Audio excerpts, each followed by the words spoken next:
Aquele mineirinho da paróquia de Palmira podia imaginar uma coisa dessas quando pererecou no tal 14 bis na Paris de 1904?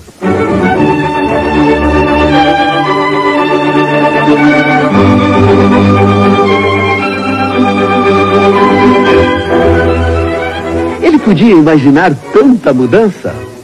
Ele nem pensava nisso. O que ele queria era voar por esporte. Pois eu vou mostrar a ele. Tá aí no céu me ouvindo, não tá, Alberto? Que mundo maluco ele criou. A aviação entrou no sangue dos homens e criou um universo só dela. Nas cores, nos sons, nas formas. Um mundo meio mágico que deixa as pessoas fascinadas.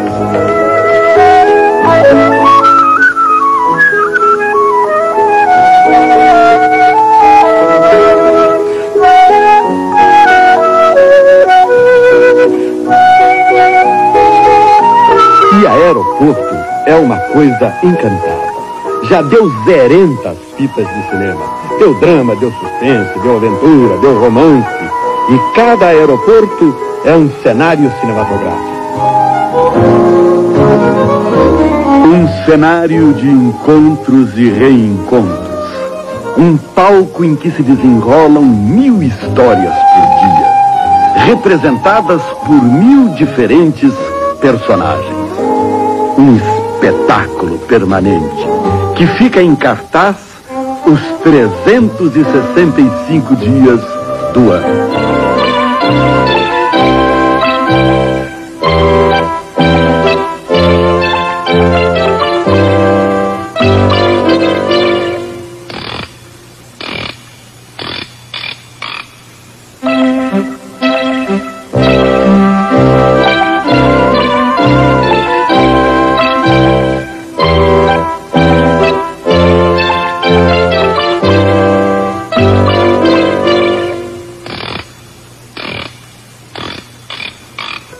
Encontros, reencontros e desencontros que se revelam em gestos mudos de esperança, de expectativa, de ansiedade,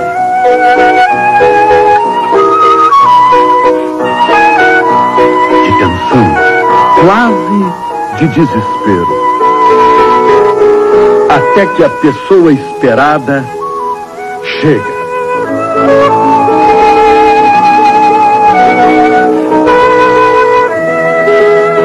Ah, que alívio! Ufa! Um cenário real, que tem artistas de verdade também. O avião representa para mim principalmente a rapidez, né? Que é o meio de locomoção mais rápido que existe. Até hoje eu não consigo entender muito bem como é que isso fica parado lá em cima. Não adianta me explicar que eu não entendo.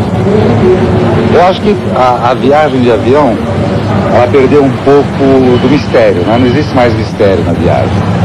É aquela coisa de você pegar um navio, por exemplo, né? E daqui para a Europa de navio, levar a vida marítima durante 10, 11, 12 dias, né? O avião perdeu essa coisa. Em compensação, nos trouxe essa possibilidade de estarmos aqui hoje e amanhã na Europa, né? Mudando o hemisfério, mudando o clima, mudando tudo, maneira de ser e tudo. No meu trabalho eu não saberia, por exemplo, viver sem um avião. Só a ponte aérea que a gente vai semanalmente 2 vezes, às vezes até mais por semana. Na hora a gente está daqui no Rio, daqui lá em Natal, em qualquer lugar. Acho que não dá mais para viver sem um avião. Avião é tudo, representa o encurtamento de distâncias, de saudades, o encurtamento de amores, paixões, né? O encurtamento dos seus negócios, significa progresso, agilidade, coragem de tantos pioneiros até chegarmos a essa aviação fantástica, moderna. E por mais que você às vezes tenha até inseguranças, medos, eu acho que o tempo vai fazendo com que você se acostume ao avião e sinta a importância que é esse veículo, né? Ou esse transporte. E quem faz a aviação é muita gente. Uma gente especial que nós vamos começar a ver de perto.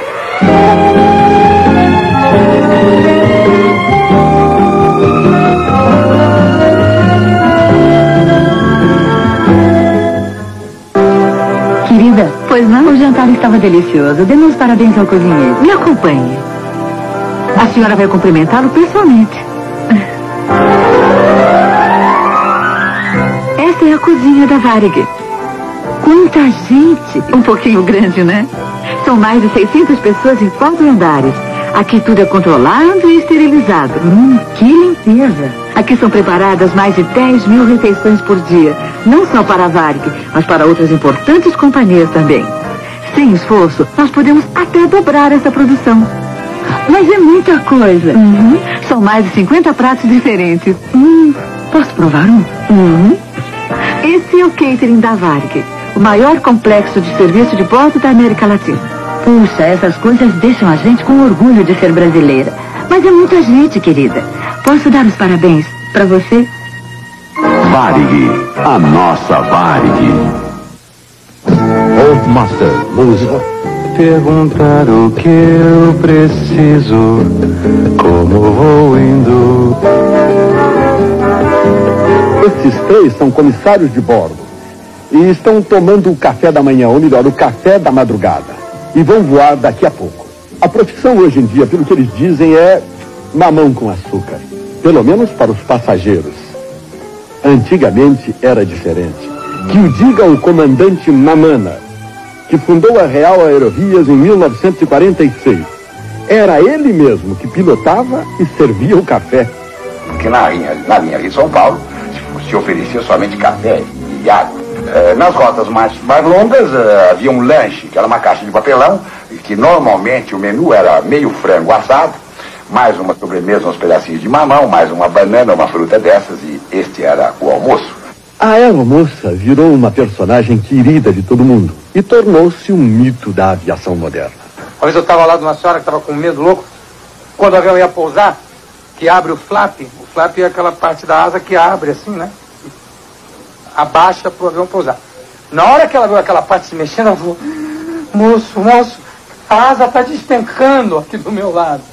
E outras coisas, como a aeromoça que eu fazia chorosa, foi baseada numa aeromoça que uma vez entrou depois que o avião começou a balançar e disse: olha, o comandante pede para avisar que não há o menor motivo de preocupação. E começou a chorar dentro do avião.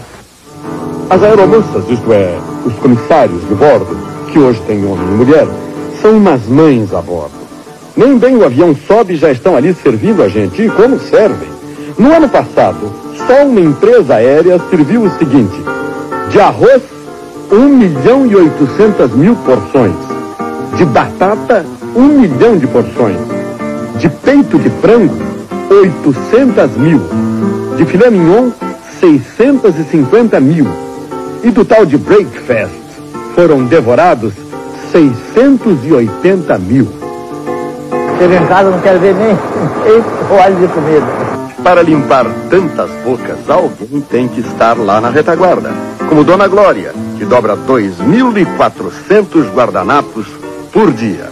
Eu, na minha base, é 15, 16 por dia. Eu dobro de bandeja. Dá mais ou menos 2.400. E tem de ser tudo muito limpo. Não entra nada na panela sem passar pelo crivo de umas moças que só de olhar já estão sabendo se a comida está assim ou assada. Bom, o nosso trabalho aqui especificamente é fazer o controle de qualidade. Uma parte do controle de qualidade, especificamente nesse laboratório de microbiologia, é fazer a pesquisa dos germes encontrados nos alimentos, que podem ser em matérias-primas cruas ou em produtos já prontos, já preparados. E isso é muito importante em companhias aéreas ou em restaurantes para a verificação da qualidade realmente do produto. Tem a análise inicial da matéria-prima, tem a análise paralela dessa matéria-prima na estocagem, no armazenamento, tem a análise de item por item, de adulterações, de transformações, e tem a análise dos equipamentos, tem a análise do funcionário que manuseia todos esses produtos e no final a análise desse prato pronto. Pelo menos a comida que sai daqui, eu garanto. E medo de voar? Quem tem medo de voar?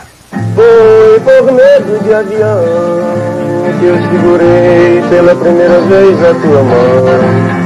Um gole de conhaque, aquele toque em teu cetim, que coisa adolescente, ei.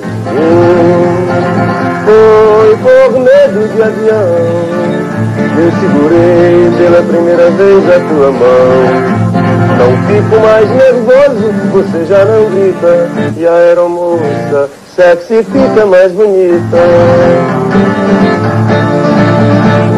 O avião é de uma força poética enorme, principalmente por ele representar a liberdade, por representar a aventura, o máximo de aventura e a realização do sonho primitivo do homem, voar. Mas eu estava falando de medo de avião. E o melhor remédio para medo de avião é a palavra de um piloto. Eu poderia dizer que um avião como esse, ele tem o que se chama de sistemas redundantes. Então vamos dar um exemplo. Este avião aqui tem 3 pilotos automáticos. Ele não precisa dos 3 para voar, basta um só. Mas nós temos a segurança de 3 pilotos, de tal maneira que se houver um defeito qualquer, um mau funcionamento que eu julgue que não é recomendável eu estar usando esse piloto automático, eu pego e desligo e aciono o outro. Este painel aqui, que representa uma plataforma inercial, é o que há de mais moderno no momento em termos de navegação de longo curso. Se eu decolasse com este avião e houvesse um problema de guerra total do mundo, todo mundo brigou, e desligassem todas as estações que tem na Terra, e desligassem todas as luzes que tem na Terra, eu assim mesmo saberia onde eu estou devido a esse sistema, porque ele não depende da Terra. Eu me sinto muito mais seguro dentro dessa cabine aqui, numa noite escura, com chuva, com trovoada na frente, eu me sinto muito mais seguro do que no trânsito de São Paulo. Eu acho assim, o pessoal que trabalha com o avião, né, em geral, desde o comandante aos comissários, comissárias, então assim, um pessoal muito legal, um pessoal excepcional, é um pessoal diferente. Eu sou fã deles. Quer dizer, a gente não falou ainda, tem aquela coisa de amor também, a Real e a Paner, né? A aviação da nossa infância, né? Então tem coisa na letra, por exemplo, assim, a maior das maravilhas foi voando sobre o mundo nas asas da Paner. Ou então coisa assim que descobrir que as coisas mudam, que tudo é pequeno nas asas da Paner. Quer dizer, é um negócio também do avião, você vê, tem uma outra perspectiva do mundo e da sua própria vida, né? Nossa casa. Lá vai ele.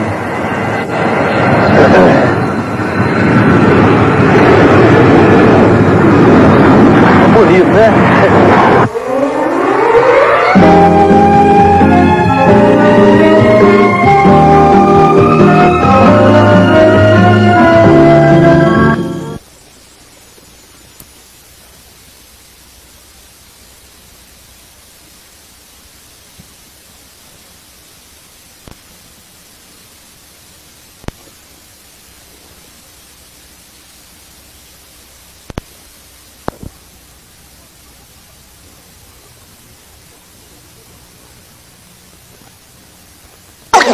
entre as melhores do mundo.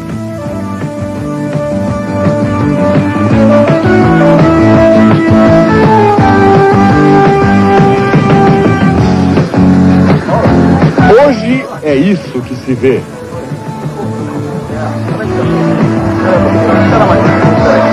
Por favor, passageiros com reserva no voo 930. Passageiros reservados no voo 930 São Paulo e Buenos Aires e Foz do Iguaçu. O movimento aumentou tanto que já em 1959 surgiu o primeiro verdadeiro serviço de ônibus aéreo do mundo.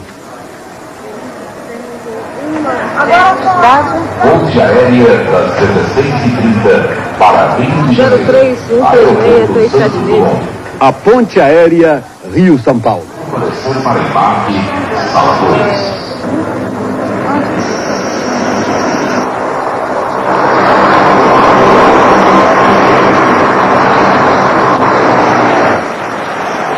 A ponte inicialmente começou aqui em Congonhas, São Paulo. E havia uma concentração de voos, uma fazendo competição para a outra. Então nós fizemos um esquema onde cada empresa ia reter o seu avião, não fazendo concorrência, e com isso nós íamos oferecer uma oportunidade melhor para os passageiros. Chegando, eles poderiam ser atendidos em qualquer balcão, tanto no balcão da VASP, no balcão da Cruzeiro, da Varig, para voar no primeiro avião que saísse. E foi assim então que surgiu a ponte, que foi inaugurada no dia 6 de julho de 59. Quem coordenava a campanha era o José Bonifácio de Oliveira Sobrinho, o Boni, que fazia a coordenação toda. Então eu aguardava que eles trabalhassem a noite toda, eles faziam a campanha, montavam os layouts, as artes finais, o leitinho de anúncio, jingle. Aí eu no dia seguinte, 7 horas da manhã, eu ia para o Rio de Janeiro, passava a apreciação da diretoria da Ponte Aérea para o seu Rubem Bessa, etc. Eles aprovavam ou não, mudavam, voltava a São Paulo, cuidava para fazer a transformação. E assim foi feito o lançamento da campanha realmente, que foi um sucesso absoluto na ocasião. Eu tive a oportunidade de ver uma senhora saindo do aeroporto, muito contrariada, porque ela tinha vindo ao aeroporto de Congonhas, reclamando que não viu ponte no céu nenhuma. E hoje essa ponte imaginária transporta um montão de gente. Quase 2 milhões de passageiros por ano.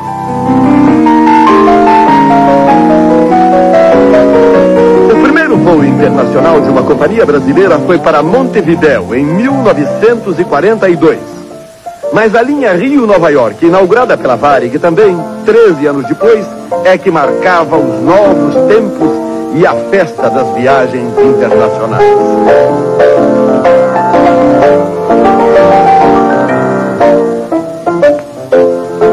Para Alice Klaus não foi bem uma festa. Alice era uma das aeromoças daquele primeiro voo Rio-Nova York.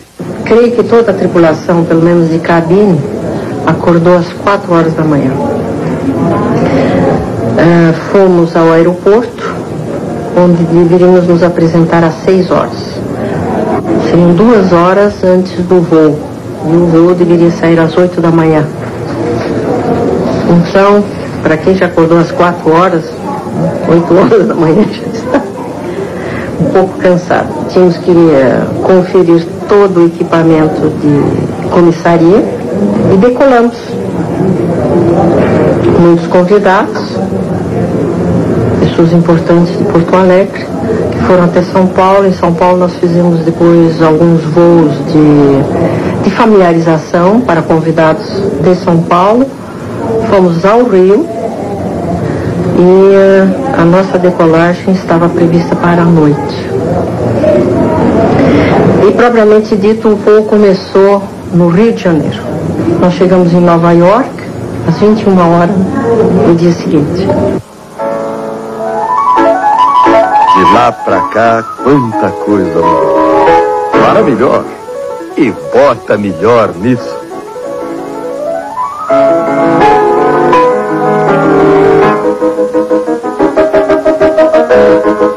Aqui, por exemplo, tudinho é checado.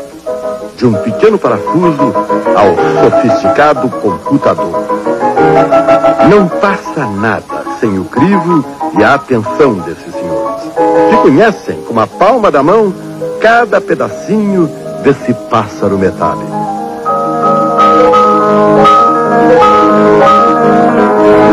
Esses fantásticos homens e suas ferramentas maravilhosas.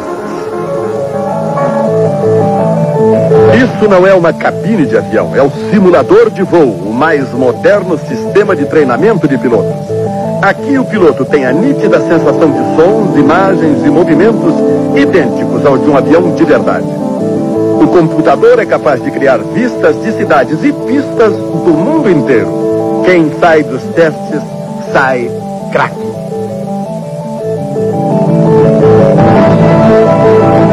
E o que é o serviço de proteção ao voo? O serviço de proteção ao voo, ele engloba todas aquelas atividades que permitem ao piloto efetuar operações de voo com segurança. Essas atividades podem ser na área de meteorologia, na área de tráfego aéreo, informações de tráfego aéreo, através do controle de aeronaves, através do sistema de radar, bem como permitindo ao piloto, fornecendo a todos os pilotos equipamentos instalados no solo que permitem pouso e decolagem com segurança, bem como o voo de cruzeiro, o voo de deslocamento de um aeroporto para outro. Essas são cartas meteorológicas que cada piloto recebe antes de iniciar seu voo. Por ali, o piloto pode saber de que maneira estará o tempo durante todo o percurso de seu voo. Ele nunca está sozinho. Surpresas é muito difícil, porque ele já sai todo com todos os detalhes da rota. A rota é com plena segurança. Não há problema de insegurança, de atropelos no meio do caminho. Ele sai com todas as informações. E uma coisa também importante, ele está sempre em contato com alguém. Ele nunca está sozinho. Qualquer informação diferente do que foi contido na rota dele, será informado.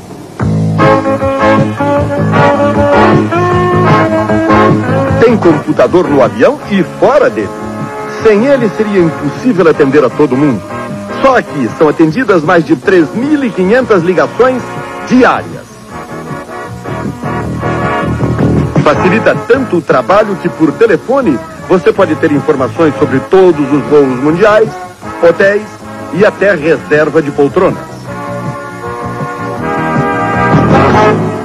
Com as grandes voando cada vez mais longe, aviões cada vez maiores, chegou a hora dos pequenos.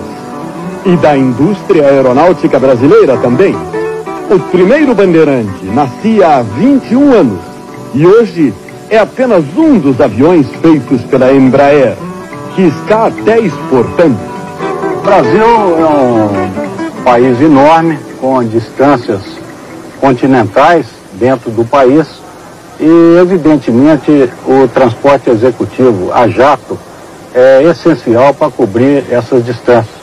Nós temos distâncias no Brasil de mais de 4.000 quilômetros, por exemplo, Recife, Boa Vista, Macapá, Porto Alegre, e somente o Learjet cobre essas distâncias no Brasil.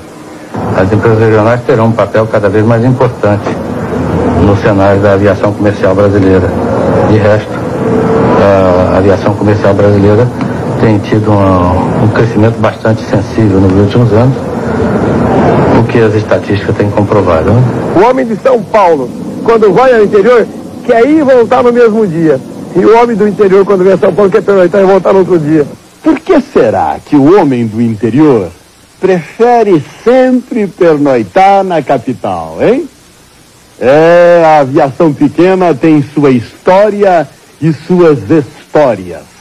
É bem pitoresca de um caipira que, adentrando o avião, primeira vez que voava, o comissário passou com a bandejinha de serviço em que era distribuído Mentex. Não sei se vocês conheceram as duas pastilhinhas embrulhadas com o selo da VASP, um papel transparente, e junto tinha um algodão, que era para proteger os ouvidos do barulho e por diferença de pressão às vezes.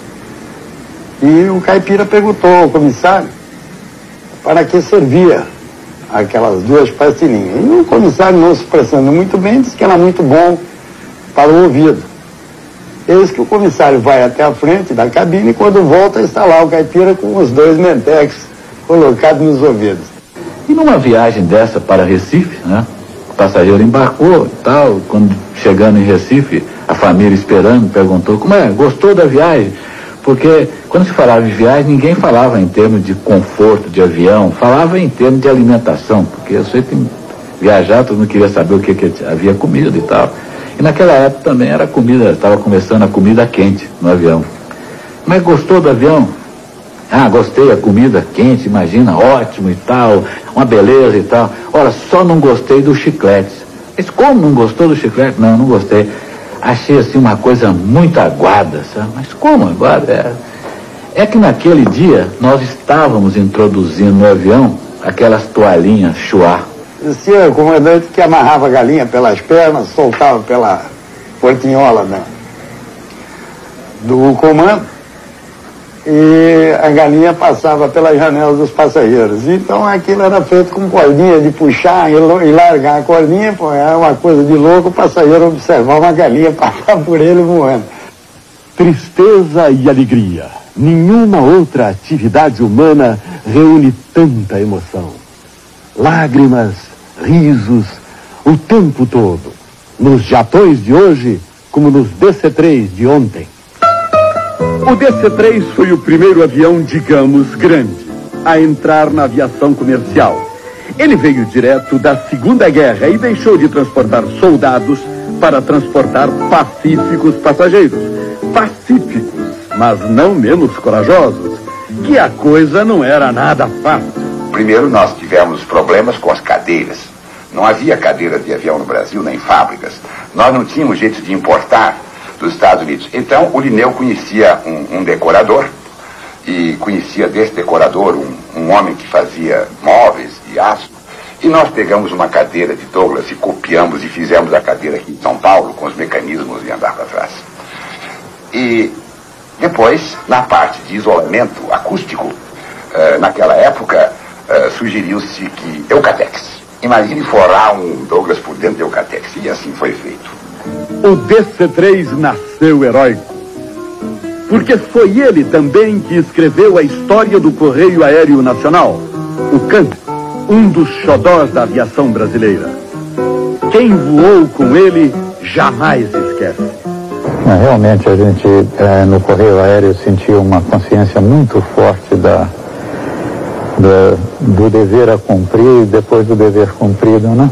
Avião macho esse DC-3, como o Catarina, outro guerreiro que hoje repousa em paz, aposentado, depois de cruzar esse Brasilzão todo de ponta a ponta, levando de tudo um pouco para os muitos que não tinham nada.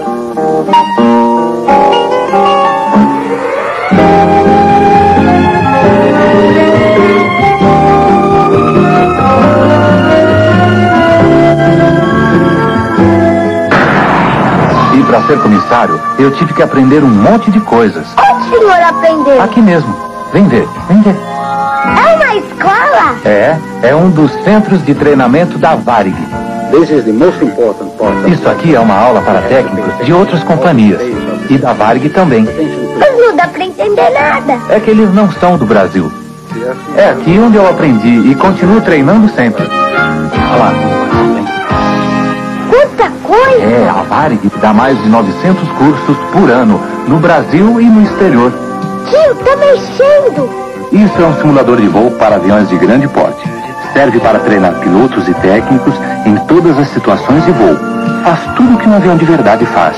No Brasil inteiro, só existe esse, da Varig. E então, gostou? Quando eu crescer, eu quero trabalhar na Varig, tio. Varig, a nossa Varig.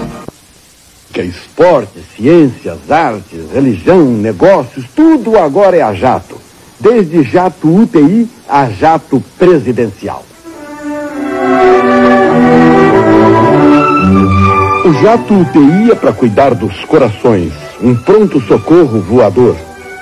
E este é o avião presidencial, o Alvorada voador.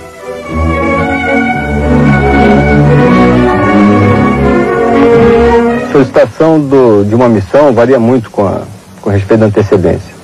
Ela pode ser, né, com uma semana ou um mês de antecedência, como pode ser até do do mesmo dia. Dependendo da necessidade, o nosso horário, em 2 horas nós podemos estar prontos para transportar o presidente em qualquer lugar do mundo, se necessário. Voa Papa, voa Presidente, mas entre o céu e a terra voam muito mais coisas do que se possa imaginar. E não é só de passageiros que vive a aviação comercial. O aeroporto de Viracopos não para. É um ininterrupto entra e sai de cargas. As mais variadas, de mimosas flores a estimados cachorrinhos. O mais interessante foi uma ocasião que chegaram aí 2 baleias que iam se apresentar em São Paulo, agora não recordo bem o local, que era um negócio bastante interessante. Não somos mais daquele país que vive de exportação somente de matéria-prima e de material perecível. Nós já estamos conseguindo furar o bloqueio e entrar numa área um pouco mais desenvolvida.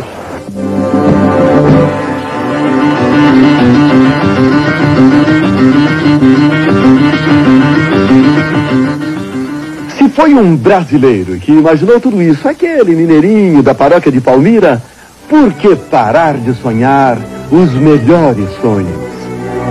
Eu, com todo o meu sonho pela aviação, eu não imaginava um dia estar dirigindo uma empresa aérea. Eu me contentava apenas em ser um comandante de linha aérea. Fizendo o ano 2000, a aviação começou a se desenvolver rapidamente.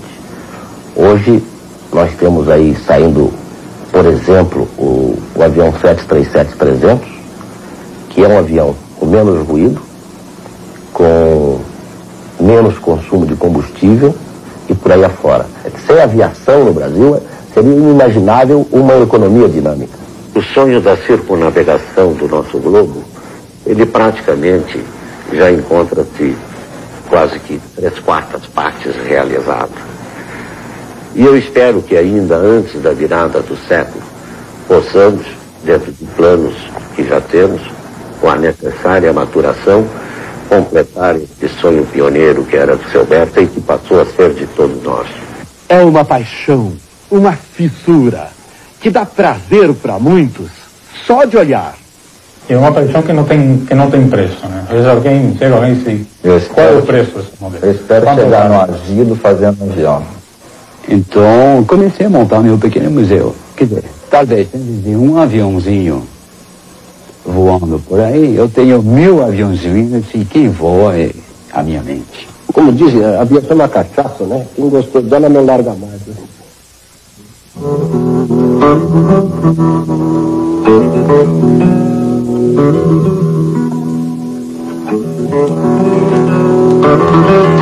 Eles são do Clube dos Aficionados em Aviação e vão todo santo dia ao aeroporto só para ver e ouvir.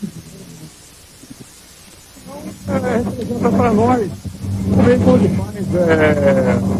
Eu não sei como te dizer, seria no caso a pessoa que gosta da aviação, mais do que os procedimentos de subida e descida, a pessoa que gosta da aviação realmente, ou a pessoa que queria ser piloto comercial, tem que ter uma certa intimidade com o céu. É uma coisa desse tipo assim, uma coisa que vem de dentro, não dá para explicar. Mas eu me atreveria a dizer que sem a aviação, talvez esse nosso mundo nem fosse moderno. Acho que este meio de transporte foi o único capaz, nas últimas décadas, realmente propiciar a aproximação entre os povos de todo este nosso planeta. Este programa foi realizado em homenagem a todos os homens que fizeram e fazem a aviação. Lá vem ela num sorriso lindo, lindo, perguntar o que eu preciso, como vou indo. Serve um lanche, ainda pergunta se estou satisfeito. Estou, mas quero tudo que tenho direito. Quanta graça, quanta arte, isso é miragem. Pena que não faça parte da passagem. Com essa flor a bordo, eu concordo então que é bobagem. bobagem, medo de avião. Que é bobagem, medo de avião.